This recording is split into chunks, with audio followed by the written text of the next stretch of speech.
Shalom, shalom, shalom to everyone watching. This is Rabbi Moshe Otero, Ways of Israel, and we're going to jump right into our series today, which we're continuing Sefer Haikkarim, the Sefer of Rabbi Joseph Albo, 15th century Jewish rabbi, who provides us with the fundamentals, the basics, the principles of what Judaism is about in the work that he has created called Sefer Haikkarim.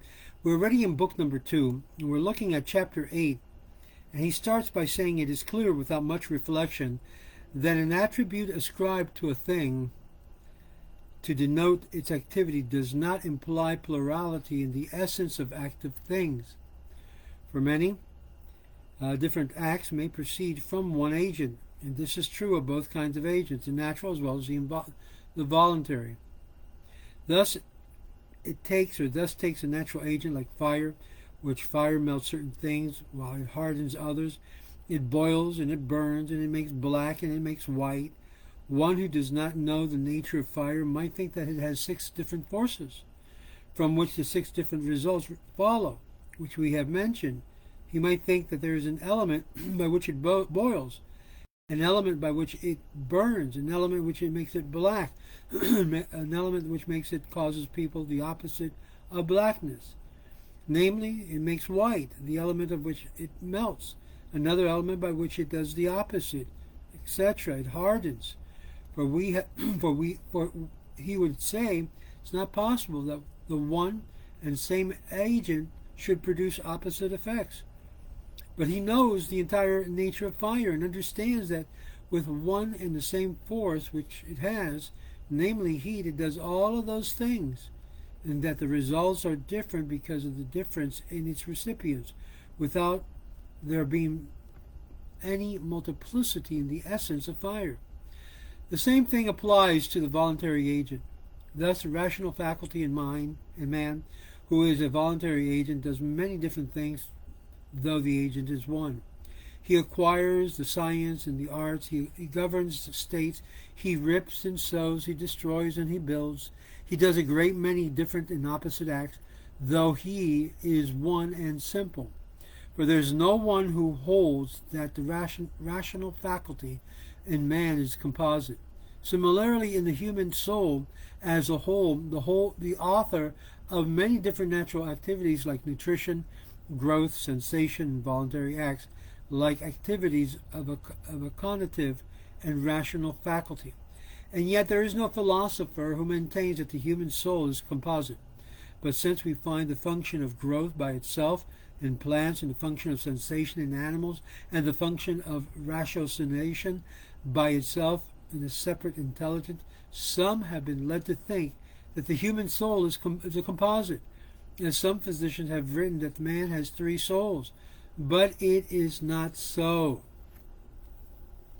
The various functions and activities come from one and the same human soul. Now, Maimonides has explained this in his introduction to his commentary on the treatise of Avot. He cites an example of 3 dark places, which one is illuminated by the lighting of a lamp, by the second by the rising of the moon, and the third by the rising of the sun. Every one of these 3 places has in it light, a substance which causes sight to pass from potentiality to actuality, and the word illumination is applied to them all synonymously, and not by way of priority or posteriority. And yet, since the cause are not the same, they are different with respect to their causes. Similarly, the faculties of growth and sensation in man are not the same as the faculties of growth and sensation in animals and in plants, but the activity comes from a human soul as they come from the soul. The souls of the ass and of the eagle, though their causes are different, he also says that they have nothing in common except the name. In conclusion, he says this is a matter of great importance and deserving of notice, and many of those philosophers go astray in relation to it and derives theories and opinions which are far-fetched and untrue. From these words of his, it appears that from one existence there may come many different acts. some natural, some voluntary. He who does not understand the nature of human soul will think that many acts must come from so many different powers or faculties. But he who reflects upon the rational faculty and considers that though it is one and simple and without multiplicity, yet we say that about a person, he built the house, or that city he destroyed it, or he conquered a certain land and invented a certain science, without all of this necessitating multiplicity, in the essence of the rational power, will understand that many acts may come from one agent. And if we find this to be the case in the sensible and inferior agent of our experience, how much more is this likely to be true in the first agent, who is the cause of all acts, natural and involuntary? This is why we say that though we perceive that many different acts come from God, they do not necessitate any plurality in him. Now I want you to notice how Albo directs the argument that there is no plurality in God. In other words, there is no Trinity, there is no multi aspects where God is in three persons or anything like that. This is the reason why philosophers are permitted to ascribe attributes to God different because of different acts, whether in the different recipients, like the powers of growth in the plant, or in the power of animality in the animal, or in one recipient, as for example that he is now gracious and merciful, now bearing grudge against one and the same person, or one for the same people. And the other attribute of the same kind, which denotes acts coming from him. For this reason we say that though we characterize him essentially by a given attribute because of a certain act we perceive to come from him, this does not necessitate plurality in him. Thus, if we characterize him as living by reason of an act which comes from him, namely life for all the living beings, this does not necessitate multiplicity in his essence. For our meaning is that since we see life coming from him, we judge that he is the source of life. And this source of life which he bestows upon all living things. This is why we describe him as living in the words of Scripture. For with thee is the fountain of life. In the same way we judge light is with him, because we see that in his light we see light, that he it is who gives us the power to see light, causes sight to pass from potentiality to actuality, and similarly we judge that all perfections are found in him, because they come from him. In the words of the psalmist, that he that planted the ear, shall he not hear? He that formed the eye, shall he not see?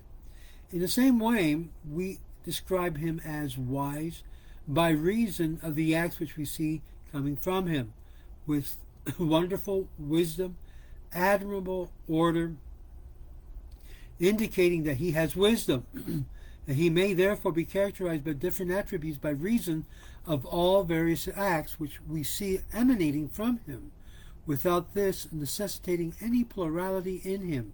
In the same way, he may be characterized by different attributes by reason of various relations, reciprocal otherwise. For example, we say God is near to man, or far from him, or in the words of the Bible, the Lord is nigh unto them that are of a broken heart.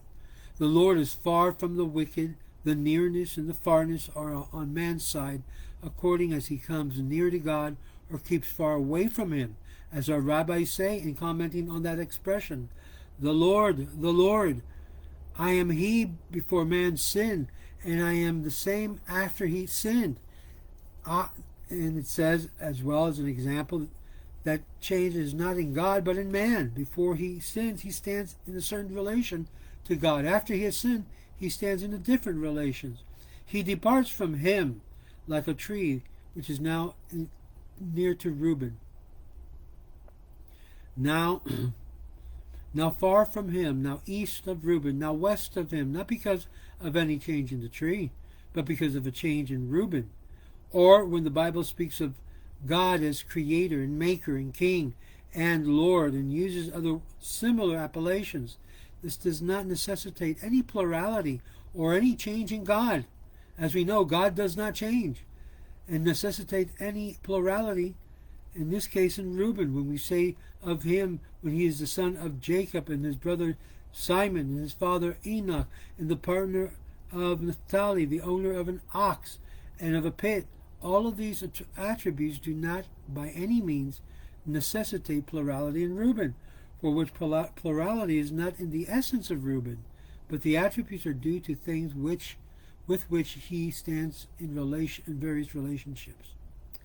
And thus, in the same way, God may be characterized by different attributes from different aspects. And thus, when we say God, that he is possessed of will, or is wise, or is powerful, we do not mean that he has one attribute by which he has the power to create, another attribute with which he exercises will, and another which he creates, another with which he knows that which he has created, and any more than we say that he has one attribute with which he created the elements, another with which he created the spheres, another with which he created the angels, another with which he created man, all which are different acts emanating from the one agent, as we have said before. But since a perfect agent cannot do anything without the power and the knowledge and the desire to do so, so we say that God has the will and the power and the knowledge, these being different aspects of the agent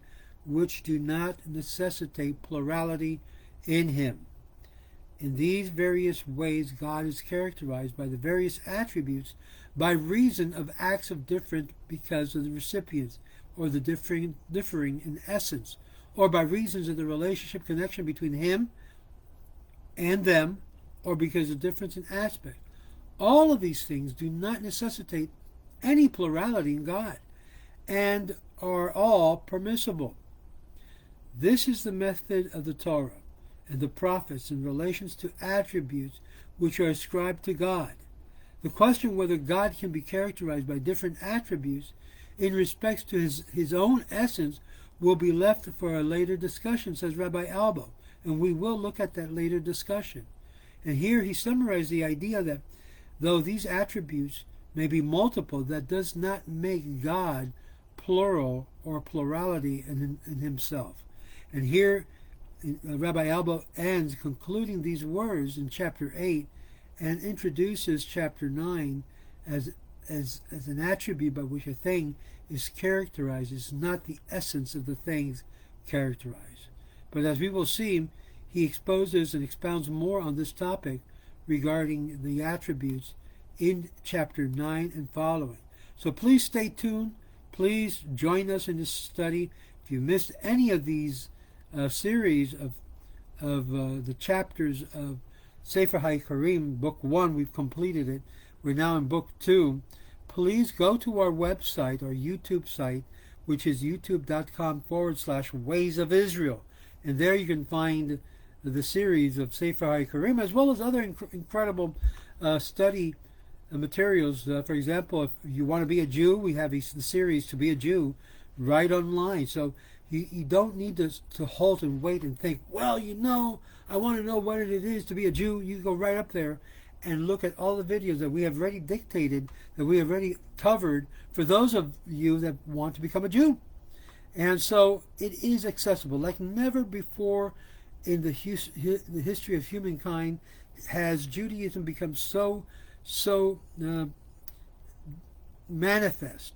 It is available. You go to any channels today on YouTube or any different platform, and you will hear rabbis teaching about Torah, something that was completely not even thought of in years before.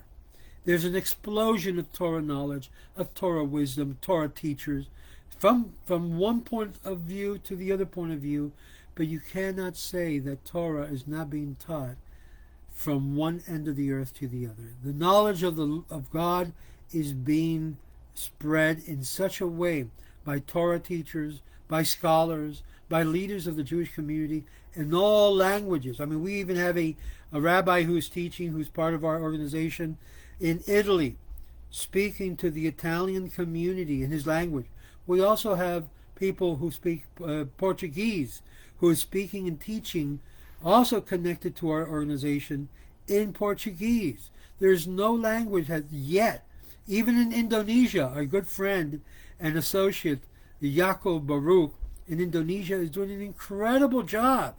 And we're working together with other rabbis in that community to help those in Indonesia to join the encampment of Israel. There are many Indonesians who happen to be of Jewish descent, which is something incredible.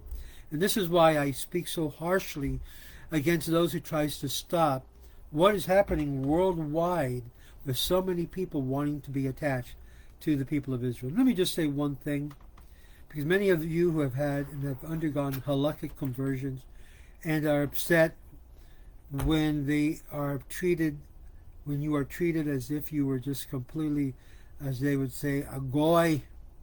First of all, that is a great iniquity that comes upon the Jewish people as a result of not understanding the laws of conversion, nor what makes a conversion valid. And unfortunately, we have a lot of our own rabbis who have not learned the laws of conversions and purposely are just following whatever the human dictates are.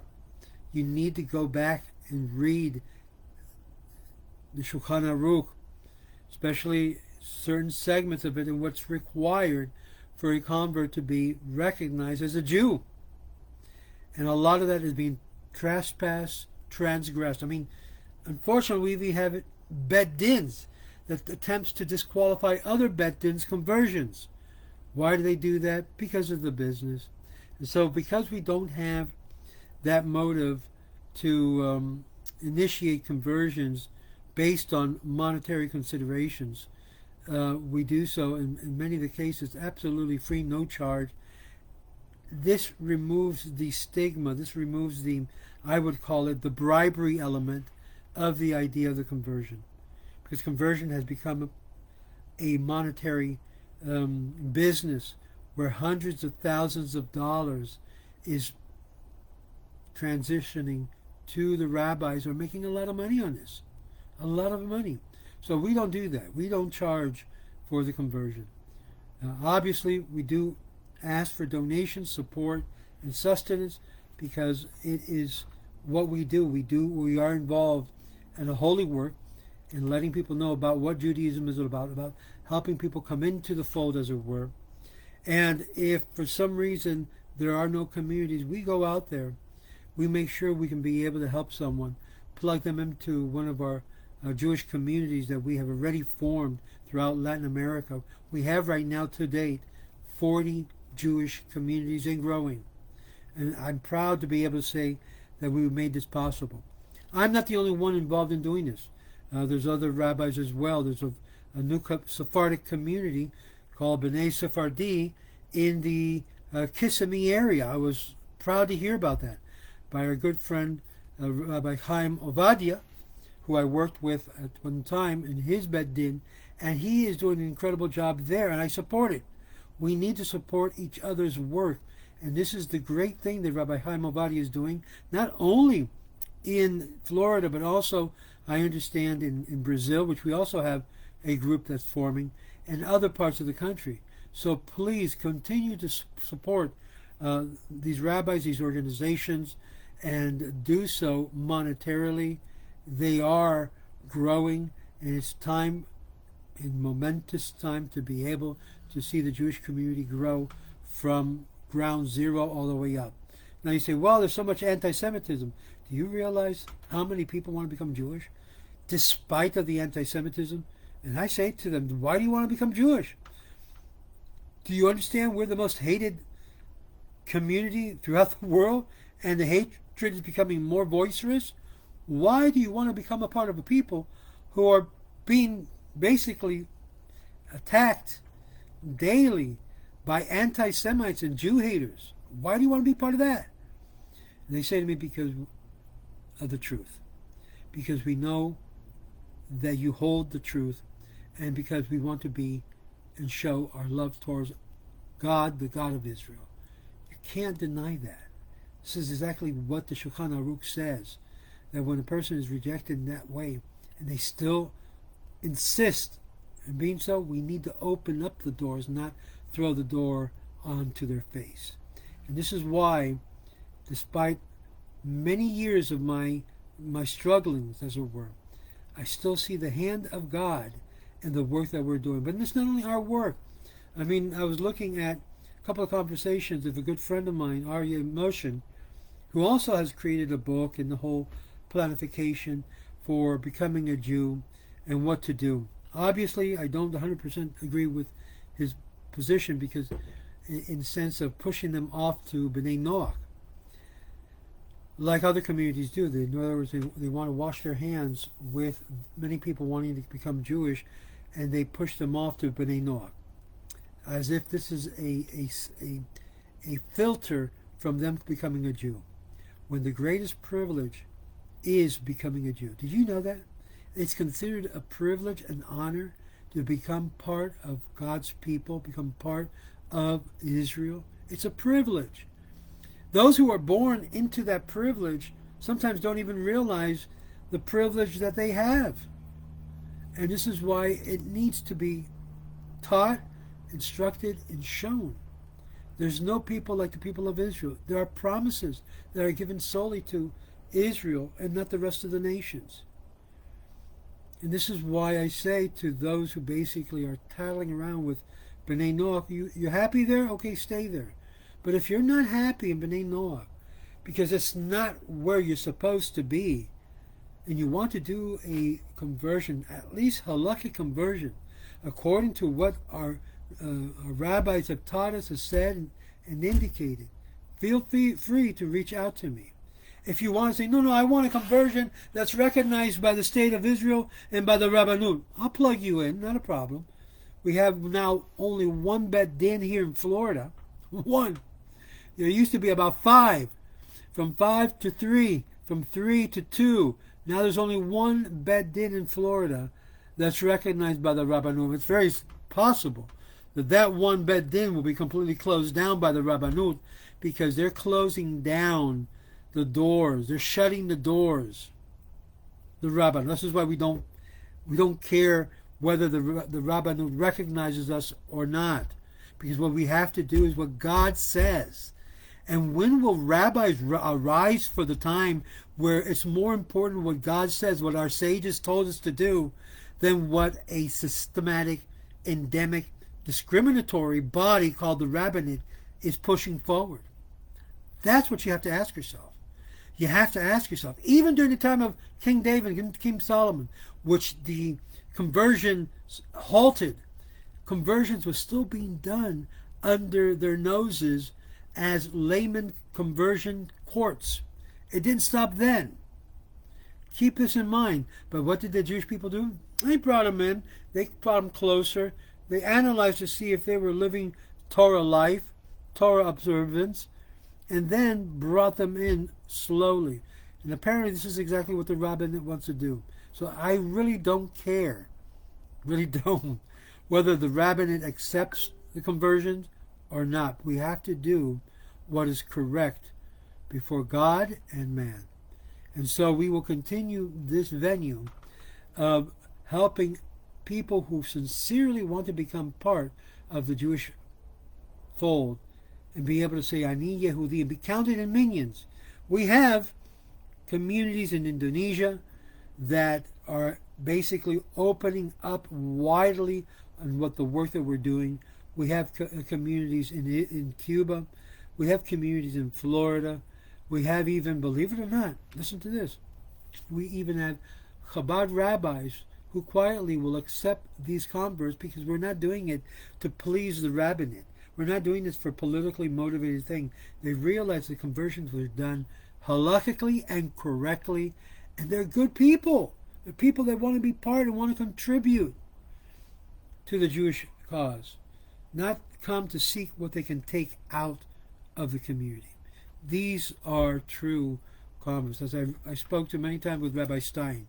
Those of you who know Rabbi Stein, a beautiful person. Rabbi Lehrfeld told me of Rabbi Stein something very beautiful. He goes, his conversion is as good as my conversions. The only thing, the problem will be the rabbinate. He was so mamish correct, Rabbi Lehrfeld. The things that Rabbi Lehrfeld basically said in those type of intercommunications was very, very illuminating. To be honest with you, I miss him because he was quick. He may have seemed very, very like charged up with so much energy, quick, but he was always sharp to the last moment. This is why it was it's a shanda, what some of the other Bedins did to him to try to take away his business and his work. He loved helping people. That's one thing I always remember Rabbi Lehrfeld. Anything he could do to help, he was there. And it didn't matter if you were part of his community or not, if you were part of another community, he was open door. And this is what I see also with the rabbi here in Boca Raton, Rabbi Ephraim Goldberg, which any of you who wish to go through a process of conversion that will be eventually recognized by the Rabbanut, I could plug you into Rabbi Ephraim Goldberg, or the secretary send you the email so you can apply for the process. But then again, it is a process. There is money involved. It's not going to do it for free. There are charges and prices and so forth. And I'll connect you, not a problem. He's a beautiful human being. He's a beautiful Yid.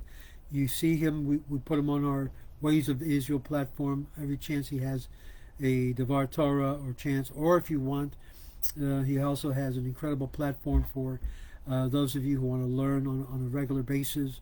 He is a man with a heart, a man that his desire, you can see it right through him, is to serve God. And I'm not giving any type of kudos to him in that sense. He doesn't need anything from me. He gets it from Hashem himself, which is the best kudos you can get from Hashem. So I want to thank Rabbi Ephraim Goldberg, first of all, that he should continue his work. He's doing a campaign also to raise funds. Please help support him. Also support us. Obviously, we need funds as well. But this way, you can be a blessing in every which way you do. And those of you who decide to go through the route of conversions that are recognized, remember, in the old times, you had to give a sacrifice in the temple in order, as part of the process of the conversion. And those of you who have an idea what the cost of the sacrifices would be, it wasn't cheap, my friends. It was not cheap. But this way, you learn to give. Because one of the things we need to re-instruct many of our community members is to learn to give. To learn to give tzedakah, learn to give a maaser, to give tithing. Could you imagine if the Jewish community as a whole began to practice tithing? God forbid, and even as Christians give tithing to their churches. You realize the power and the influence that your giving would give to Torah institution. It's mind-boggling. It will help spread Torah. It will help spread Jewish education in Jewish schools throughout the world. This is the power of Maaser, the power of Tzedakah. So be part of it. You can join us here at the Ways of Israel. We'll be more than happy to put you on as one of our supporters, sustainers, contributors. But whatever you do, give, no matter where. As long as it's Torah institution, Torah-based, give. And you will see that come back to you 100, 1,000 folds. This is Rabbi Moshe Otero wishing you and yours a wonderful week with blessings and health and all things good your way. Shalom.